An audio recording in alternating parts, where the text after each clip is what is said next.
চট্টগ্রাম কলেজে আজকে যেভাবে পহেলা বৈশাখকে ঘিরে একটা আমেজ সৃষ্টি হয়েছে, এটা উৎসব সৃষ্টি হয়েছে, সেজন্য আমি চট্টগ্রাম কলেজের সমস্ত শিক্ষার্থীদের আন্তরিকভাবে ধন্যবাদ জানাচ্ছি। এই বঙ্গাব্দ 1433কে আমরা স্বাগতম জানাই, বাট পুরানো যে বছর আছে সেগুলোর যে আমাদের যে সাফল্যগুলো আছে সেগুলোকে সামনে তুলে আনতে হবে।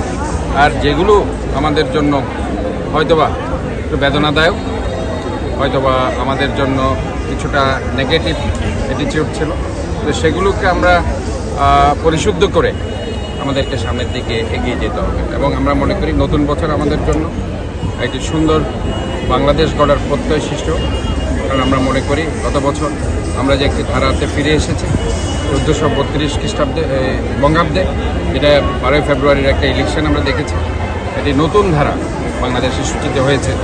নতুন আজকে প্রধানমন্ত্রী, বাংলাদেশের প্রথম পুরুষ প্রধানমন্ত্রী আমাদের জনাব তারেক রহমান, যিনি একটি নতুন ধারাকে বাংলাদেশকে এগিয়ে নিতে যাচ্ছেন। আমরা মনে করি যে এই নতুন বছরে আমরা সবাই মিলেই একটি দুর্নীতিমুক্ত সমৃদ্ধশালী স্বনির্ভর বাংলাদেশ গড়ে তুলতে পারবো।